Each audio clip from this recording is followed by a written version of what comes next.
આજના વિડીયોમાં હું વાત કરવાનો છું એક મૂવીની કે જે 2023માં રિલીઝ થઈ હતી, ડિરેક્ટેડ બાય પલ્લવ પારેખ. પણ મેં અત્યાર સુધી ગુજરાતી ઇન્ડસ્ટ્રીમાં આના જેવો કન્સેપ્ટ નથી જોયો.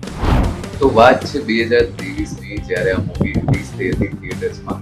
પણ અમુક કારણોસર મેં મૂવી ત્યારે નથી જોઈ. તો થોડા સમય પહેલા મેં જ્યારે એ મૂવી શેમાર ગુજરાતી પર જોઈ, ત્યારે એની એન્ડિંગ જોઈને મને એક જ વિચાર આવ્યો કે આટલી સરસ મૂવી અને આવી એન્ડિંગ વાળી મિસ્ટ્રી થ્રિલર મૂવીઝ વગેરે ગુજરાતી ઇન્ડસ્ટ્રીમાં આવીને જતી પણ રહી, તેમ છતાં લોકો એની વાત નથી કરી રહ્યા, કોઈ એ મૂવીને ઓળખતું નથી.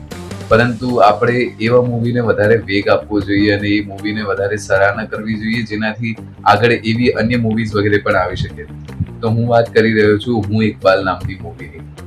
જો હવે મૂવીની સ્ટોરીની વાત કરીએ તો મૂવી સ્ટાર્ટ થાય છે આપણા મેઇન પ્રોટેગનિસ્ટ ઇકબાલથી, કે જ્યાં ઇકબાલ પૂરા અમદાવાદમાં એક સાથે 100 જ્વેલરી સ્ટોરમાં એક સાથે અને એક જ સમયે ચોરી કરી બતાવે છે. અને ચોરી કરવાના સમયે દુકાનદારને ત્યાંના નજીકના પોલીસ સ્ટેશનનો નંબર પણ આપે છે અને ચોરી કરી લીધા પછી ત્યાં પોલીસવાળાઓને ધમકી પણ આપે છે, જો ઓકાત હોય તો પકડી બતાવો. અને જો તમે આટલી વાતથી જ એક્સાઇટેડ થઈ ગયા હોય તો એમાં એ હજી એક મોટો ટ્વિસ્ટ છે, જે તમે મૂવી જોવા પર ખબર પડશે. આ મૂવી ટોટલ 2 કલાક અને 13 મિનિટની છે, પણ 2 કલાક અને 13 મિનિટ સુધી તમને તમારી સીટ પરથી હલવા નહીં દે આ મૂવી. અને જો એક્ટર્સની એક્ટિંગ વગેરેની વાત કરીએ તો મારા સૌથી ફેવરેટ એક્ટર એમાં નીરવ વૈદ્ય હતા, જેમણે ઇકબાલના મેઇન કેરેક્ટર ઇકબાલ કુરેશીનું કેરેક્ટર પ્લે કરેલું છે.